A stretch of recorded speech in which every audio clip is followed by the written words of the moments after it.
Welcome to Pints with the Pros, the series that debunks the myth that professional runners are boring, serious introverts. But let me tell you, athletes I know are some of the weirdest, funniest and loosest people around. So I've teamed up with Days Brewing to crack open a can and tell you the truth about your favourite pro runners. Let's do this.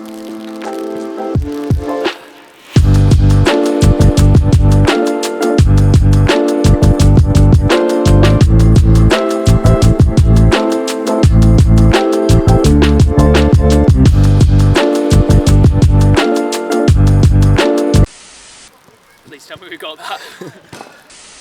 Who better to kick things off than the man that beat Mo Farah in his own backyard? And there he is.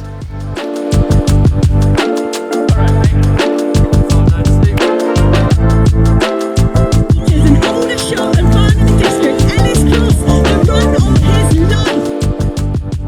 life. All right, Ellis Cross. Cheers. Cheers. How's things, mate? Very good, thanks. Yeah, thanks for having me. All good, all good. First man on the, what is it, video series? It's not really a podcast. It feels like a bit of a podcast. It does, yeah, in-person podcasts. I quite like those, though. I think I actually prefer them to just the voiceovers.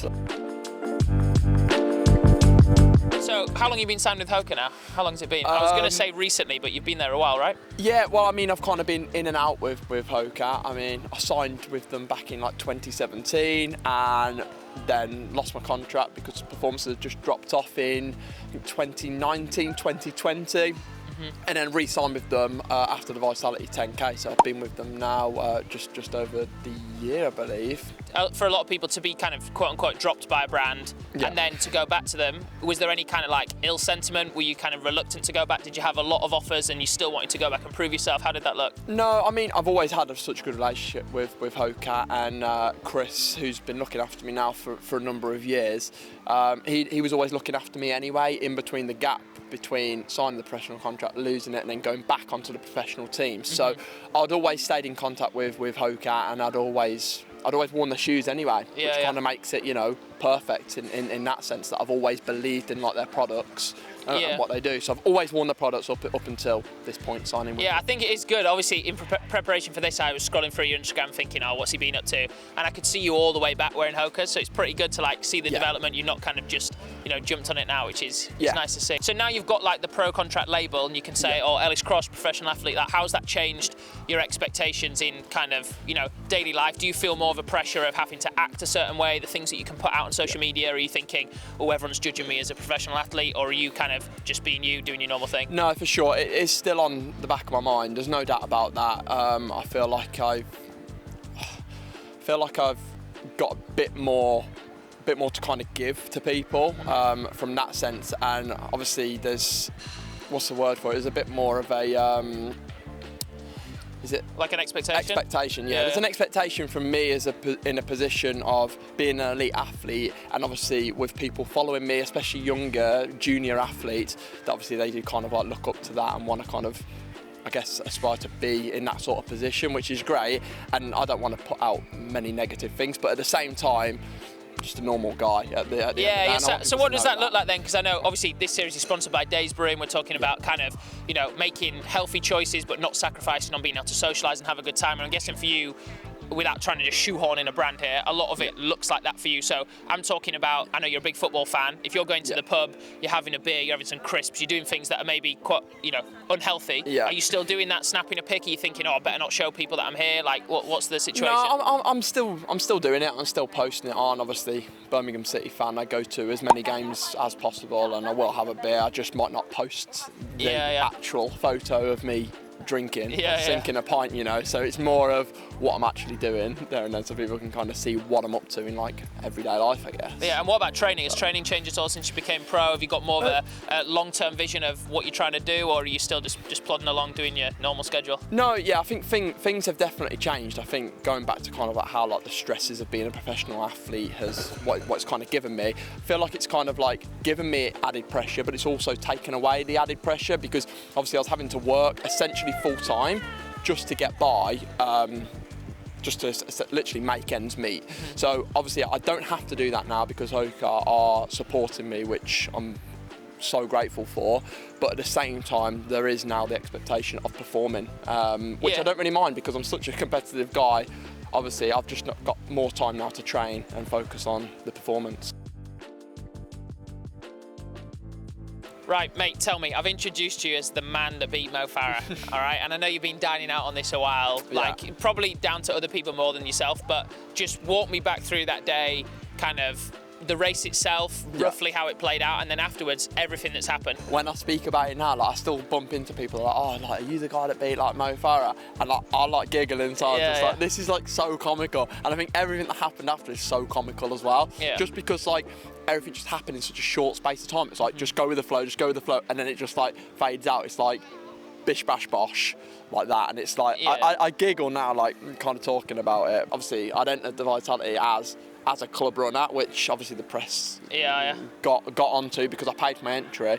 I did, like I said, I did actually apply to be in the elite field, but I didn't get a response back. That's mental. That's mental. That just shows you. So you applied to be in the elite field, you didn't get in. You paid your 20 quid, 30 quid, whatever. It was like 37 quid. Mate, you've got that back. You've got that 37 back. 37 quid, entered. Yeah. Slapped up Mo Farah with a sprint finish in the final 800. Farah's literally in the dust, grimacing, ruined his whole day. His kids are probably home crying, right? Farah's in the mud. Ruined the lot. You cross the line, you get that famous picture of you crossing Vitality banner.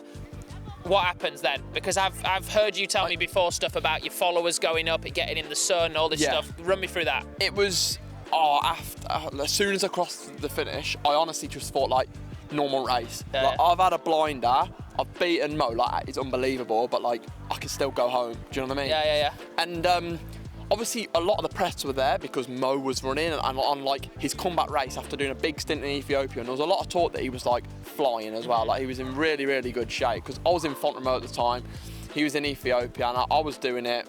And I knew that he was going to do it, and it was just like given he's going to win the race. Do you know what I mean? No matter how old he is, because I think he's still got plenty in his legs, to be honest with you. Were you shitting yourself a little bit? So like, you coming into it's about what 9k, 9.5k. Yeah. Are you just thinking what everyone else is thinking, and it's like, oh, Mo Farah's going to sprint in a minute, or are you actually fully under control? At that point, 9k, I felt so easy. I was like.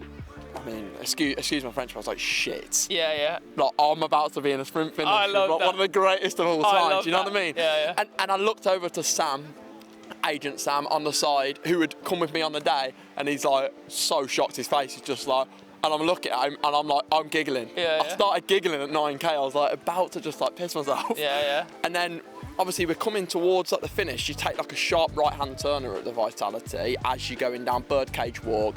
Sharp right hander onto like the mouth. Yeah. And to be honest, I learnt the tactics from Mo because I remember him saying like, if you want to win a race, make sure you're on the inside line coming off the final bend. I knew that was the final bend. I was like, if I'm on the inside line, maybe I've got a chance because he'll want that. So then I fought to get the inside line with like 300 to go, and he's like there, but I could tell he was kind of hurting a little bit.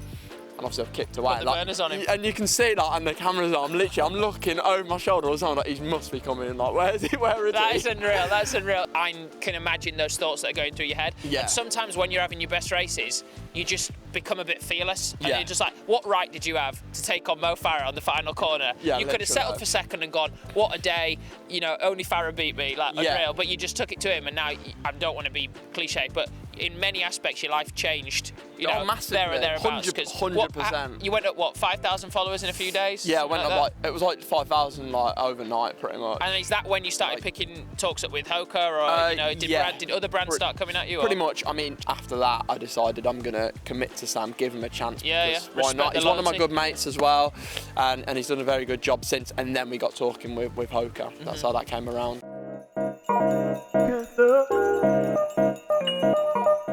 All right, talk to me, mate. I want to find out about your dream night out, all right? But not just any night out. 3 athletes, dead or alive. I want to know where you're going, what you're eating, what you're drinking, what time we're starting, dress code, anything you want to include in this night out. Start with the main man. I think Usain Bolt has to be there. Oh, Bolt's there. He has to be there, mate. I mean, I think you're going to get a guy that's going to provide unbelievable entertainment. I just think he's got good crack. I think he's a top bloke. And he's also he's a presence, mate. I bet he's got some moves. I bet he's got some dance moves as well. And I reckon Bolt's protecting you. If anything kicks off, I reckon Bolt's got you back on that one. I also think during his career, he's probably been on a fair few nights out, and he knows a thing or two, you know. Yeah, definitely. So he's going to be my first man. My second man is going to just calm things down. It's going to be Eliud Kipchoge. Oh, Kipchoge's there, okay. I think we're going to need him there. Limited on the pikes. Exactly, exactly. I think we're going to need him there mainly just to make sure things stay under control. You know, we don't want him getting too out of hand. I'm loving this already. He's also going to provide some serious stories. I think the man has been through absolutely everything. He's had like one of the longest careers ever. That vitamin N. You have to say no. That's what he says, Kipchoge. Literally. I think we're going to need Kipchoge there. Plenty of stories, learn about his career. Yeah, so we got things down. Bolt, Kipchoge. Who's the third? And the last man is going to be my favourite athlete of all time. Is going to be the great Kenenisa Bekele. Okay. I just love to just stand with the man. Okay. So we got Ellis Cross, Bekele, Kipchoge, and Bolt on a night out. Where are we meeting? What we having? Well, I've already pictured this. I think initially we're gonna have to go out. We're gonna have to go out for some food. So I'm gonna take them to.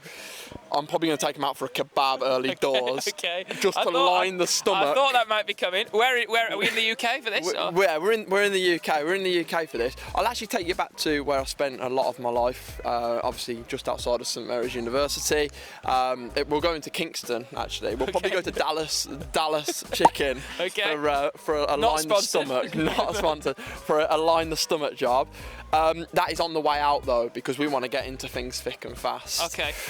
We'll probably then go for some pints. We'll probably go to Wetherspoons. I think I can picture those blokes. So we're having a kebab in Kingston. Yeah. Then to a local Spoons, and then where's the night ending up? We're going to finish the night in the Great Bacchus. Okay.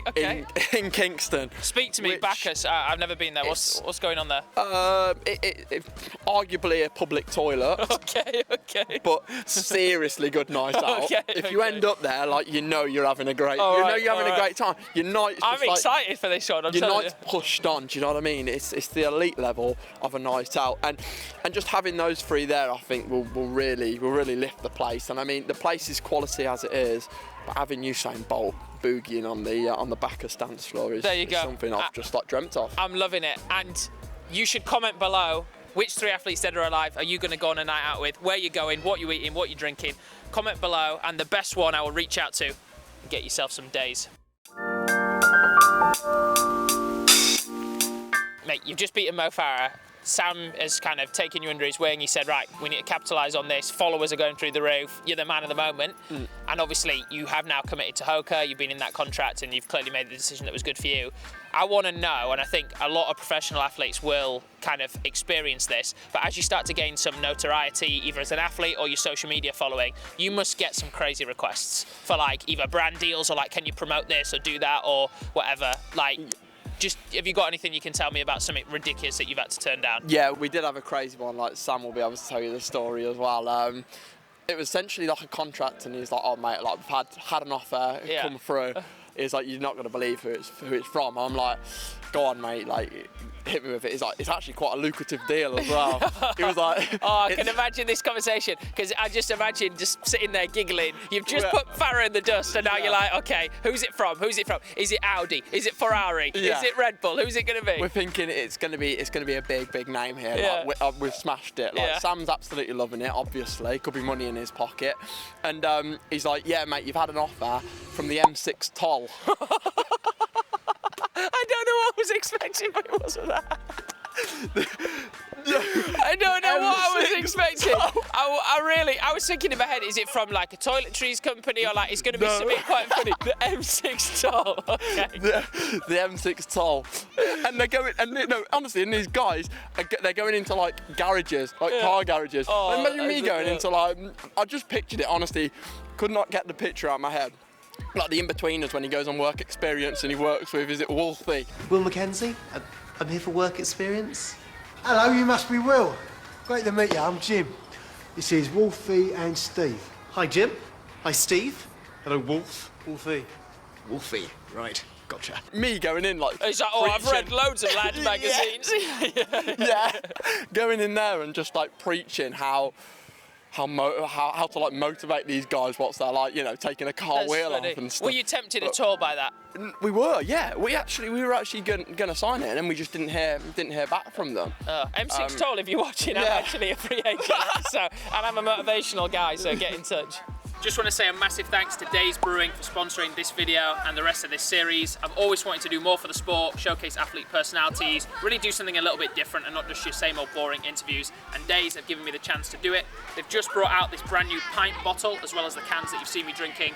You can buy them on the website. The whole ethos of Days being a 0% alcohol is it keeps the great taste, the great flavour, without any of the downsides of beer. So no hangovers, no unhealthy side effects or anything like that. The founders, Duncan and Mike, love beer just as much as the rest of us, and that includes alcoholic beer, but this is just a healthy alternative, so you can make some different choices. It's called the Beer for Doing for a reason, so you can get more done while enjoying a beer. So thanks Days, thanks for supporting, click subscribe, cheers. Street fight, no holds barred, meet on a bridge, bare knuckle. Who wins? Time to find out. Matt Stonia versus Rory Leonard. Matt Stonia. Keely Hodgkinson versus Gemma Reekie. Gemma Reekie. Elliot Giles versus Josh Kerr, heavyweight clash. Elliot Giles. And finally, Philly Bowden versus Callie Thackeray. Callie Thackeray. There you go. So mate, we're down here by the track, having a few beers, having a chat. You seem pretty relaxed. You've done your training this morning, but has it always been like that since you kind of beat Mo, or have you struggled a little bit with kind of everything coming at you at once? Because I know, you know, not on your level, but I've had a few good performances this summer, and it seems like everyone's messaging me, wanting me to do stuff, and you know, it's kind of a little bit overwhelming. I'm sure you've experienced similar, right? Yeah, I think after, like the aftermath of beating Mo, if you like, was a time when I did struggle quite a lot. I think ultimately, you look at the performance, I obviously then dropped out of Highgate because I went too hard too early. But I think also the stress after that with doing all the media duties, being dragged here, there and everywhere to do television interviews, radio, it was a lot. I wasn't able to train as much as I would like either, because I would be like in like central London, not too far actually from here, when I'd be on like a TV set, and I wouldn't get back till late. And at the time, were you conscious of that? Or was that something that you only have realised afterwards? Like on that day where you woke up and you've got 2 radio things and a TV, are you thinking, shit, I've not done my training, or are you just loving it at the time? No, at the time, I'm just going with the flow, because I have absolutely zero experience with this at all. I'd just been given a guy from London Marathon Events who basically looked after all of my media duties whenever we got something come in. Oh, can you go and do this television, like GB News interview? Can you go onto BBC Breakfast? Can you do all these BBC radio interviews? And we had a group chat, and honestly, our group chat was clustered with them. It got to the point where him on his own, this Ryan guy who put me in it was just me and him, we had a group chat. He had to pull in 2 other members of staff to help assist with all the media. At the time, I'm just like, I've never done anything like it. I'm like, just lapping it up. I'm like, just go with it. This is just what I have to do now. And it was good. It was good for me, you know, for people to hear my story as well. It was quite a nice thing, and obviously I did enjoy it, but it had its impact for sure on performance. And like, what's it like, you know, obviously, you know, we're close enough for me to say it brutally, but obviously you've probably had better performances since you beat Mo, you know, but it was because you beat Mo that it was sort of a big deal. Do you get like frustrated at all that those performances have not got the same media attention? Do you ever feel like, oh, you know, where were they when I did my amazing run at Highgate, or where were they when I ran for GB at Eurocross, or those types of things, or, you know, is that not something that you really think about? I think just in general, the sport needs more media attention anyway. I mean, it was great to see it kind of blow up from the story, because I guess everyone loves an underdog story of what happened. And after that, obviously, some performances dropped off, and then I've ran better since. Obviously, at Highgate recently, I was over the moon with that. Obviously, that didn't pick anywhere near the traction from the media as beating Mo Farah did.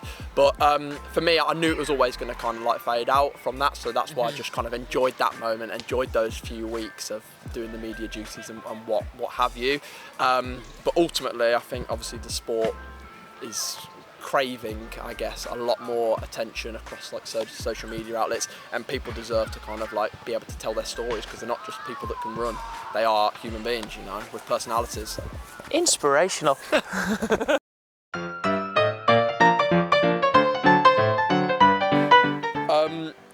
I mean, I'm sure it isn't, but it's quite weird. It actually kind of looks like my mum when she was younger. That'd be quite weird, wouldn't it? But I think I know who this is. Even without the nose straps, I think it's Paula Radcliffe. Correct. Very, very young. I think I do recognise that face. Looks like quite a Scottish home to me. I'm going to go with Laura Muir. Correct. Oh, that's a tough one, actually. Geez, long hair. Looks American. Looks American. And we've already had 2 British, so I think this is going to be an overseas. I'm going to take a shot because of the mouth structure at Galen Rupp. I'm going to stay there. Oh. British. Dean Rasher-Smith. Correct. Come on. Good shout. That's so hard. I'm gonna go on this one. I quite like baby-faced. I'm gonna make a shout at Faith Kipyegon. Show me which one you're on.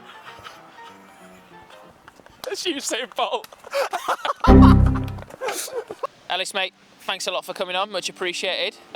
You've joined me for the very first episode, which was brave, but hopefully it's been worth your time.